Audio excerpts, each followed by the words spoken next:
কি করিয়া বুঝলেন সোফিয়ার তার বুনা আমার কাছে আছে? মিস্টার মোমেন, আমিও একজন পুলিশ অফিসার। আপনাকে আমি খুব ভালো করেই চিনি। আপনার মতো চিন্তা ভাবনা আমিও করতে পারতাম।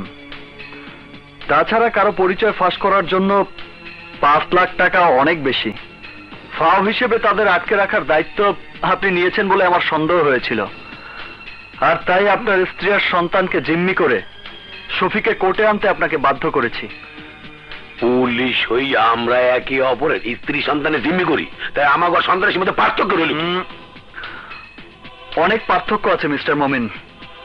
সন্ত্রাসীদের মধ্যে এখনো কিছুটা হলেও ইমানদারি বাকি আছে, যা আমাদের মধ্যে নেই।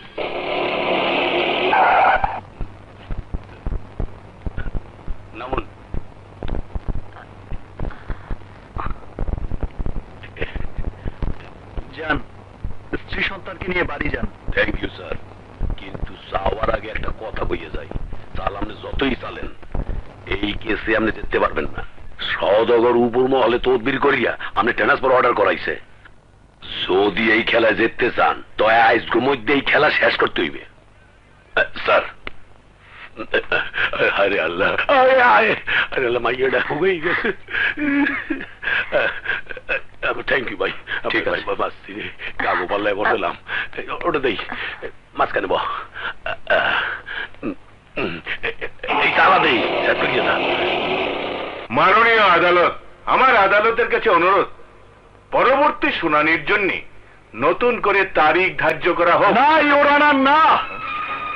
উকিল প্রতিদিন কোর্ট থেকে এভাবে নতুন তারিখ দিতে থাকবে, আর যতদিন কেসের রায় না হবে ততদিন বেঁচে থাকার সুযোগ পাবে এই ধর্ষক। আমি আপনার কাছে হাত জোর করে প্রার্থনা করছি জজ সাহেব, নতুন করে শুনানির তারিখ আর দেবেন না। আমি আপনার কাছে প্রার্থনা করছি, মে লর্ড, প্লিজ প্লিজ প্লিজ জজ সাহেব, প্লিজ।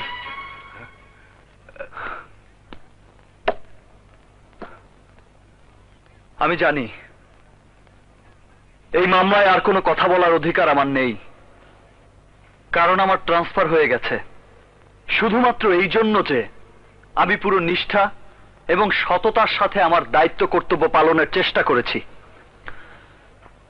30 বছর ধরে ডিপার্টমেন্টের অফিসাররা সততা আর নিষ্ঠার সাথে দায়িত্ব পালন করে আমার মতো বদনামের ভাগী হয় শুধুমাত্র মুষ্টিমেয় কিছু সদস্যের জন্যে, যারা বাড়ি গাড়ি আর টাকার পাহাড় গড়ার জন্য পুলিশের পোশাক গায়ে পড়েছে। আমার জায়গায় যিনি আসবেন, হতে পারে তিনি তার নিজস্ব কিছু সীমাবদ্ধতার জন্য বা পকেট গরম করার জন্য এই কেসের সাক্ষী প্রমাণ পুরো উল্টে পুরো কেস ওই ক্রিমিনালদের ফেভারে করে দেবেন।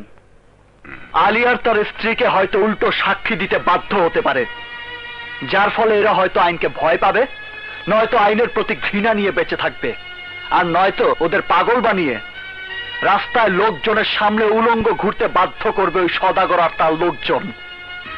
আমরা কার উপর ভরসা করব? বিপদে পড়লে কার কাছে ছুটে যাব? সমাজে এমন অনেক বড় বড় নেতা বসে আছে যারা তাদের নির্দিষ্ট লক্ষ্যে পৌঁছানোর জন্য জনগণের উপর গুলি চালাতে পর্যন্ত দ্বিধা করে না। কিন্তু দেখবেন একদিন এই পলিটিশিয়ানরাই নিজেরা নিজেদের উপর গুলি চালাচ্ছে। ইওর অনার, পুরো দেশ এখন একটা আগ্নেয়গিরির জ্বালামুখীর উপর বসে আছে, আর অন্যদিকে নেতারা নতুন কোন দিক নির্দেশনা দেবার পরিবর্তে, নতুন কোন আইন বানানোর পরিবর্তে, জনগণের সেবা করার পরিবর্তে নিজেদের মধ্যে কুকুর বেড়ালের মতো রেষারেষি নিয়ে ব্যস্ত আছেন। কি আছে আমাদের দেশের ভাগ্যে?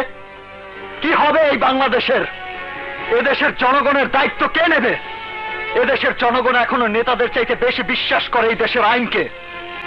দেশের আইন এখনো সবার উপর অবস্থান করছে, আর সেই আইনের সামনে আমি হাত জোর করে অনুরোধ করছি, যে পুলিশ অফিসার আইনের অনুশাসন প্রতিষ্ঠা করতে গিয়ে কর্তব্যরত অবস্থায় মৃত্যুবরণ করতে প্রস্তুত, তাদের সঠিকভাবে দায়িত্ব পালনের নিশ্চয়তা দিন ইওর অনার। অবজেক্ট লর্ড, এই সমস্ত প্রলাপের সাথে কেসের কোনো মিল নেই। কোনো মিল আছে, মিল আছে, মিল আছে ইওর অনার।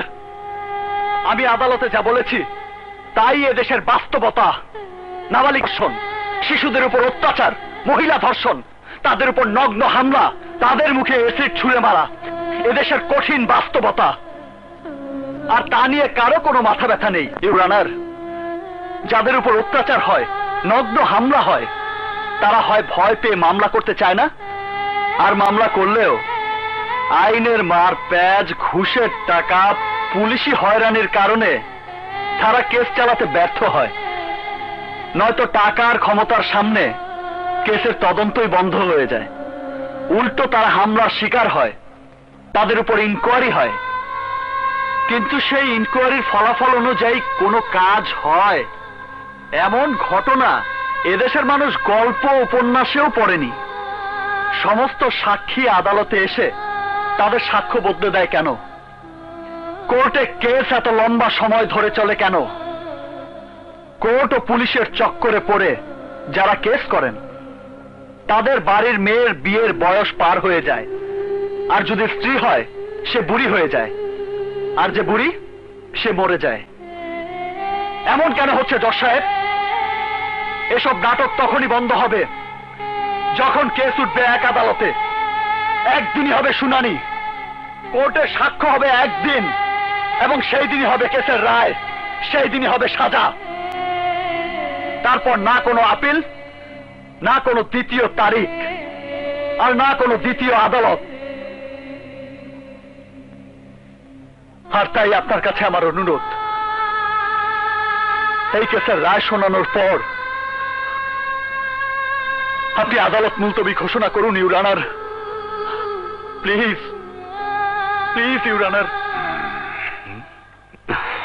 মামলার সমস্ত সাক্ষ্য প্রমাণ শুনানির পর এই আদালত আসামি আলী এবং তার স্ত্রীকে বেকসুর খালাস ঘোষণা করছে এবং আসামি ডন ওরফে কামাল সওদাগরকে নাবালিকা ফুলকে ধর্ষণ এবং হত্যার অপচেষ্টার দায়ে দোষী সাব্যস্ত করে তাকে মৃত্যুদণ্ডে দণ্ডিত করা হলো।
আলী, আলী আমাদের মাফ করে দে, আলী আমাদের মাফ করে দে।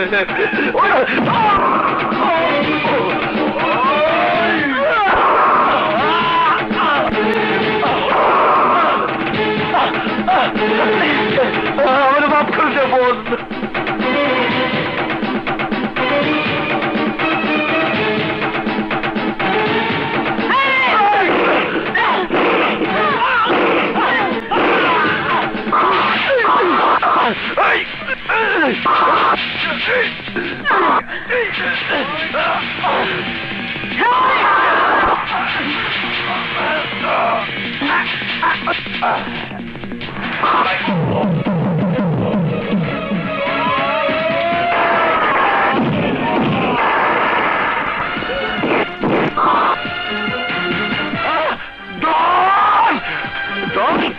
আমার ভাই এই জন জন ডন এই জন তোর এই অবস্থা করলো কে ভাই আমার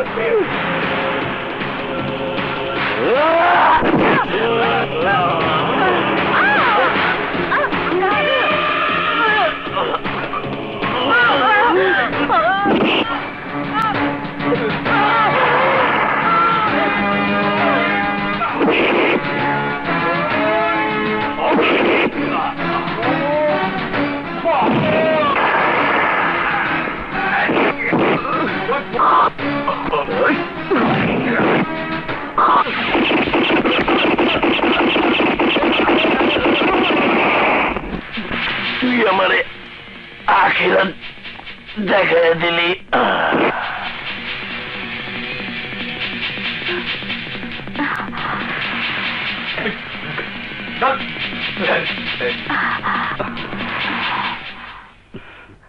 সোহেল ডলি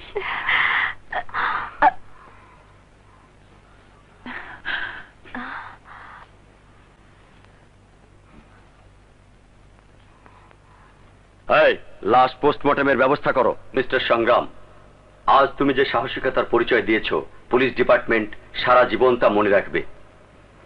সংগ্রাম, আইনের সব রকম সহযোগিতা তুমি পাবে, আমি তোমার সঙ্গে আছি। Thank you sir.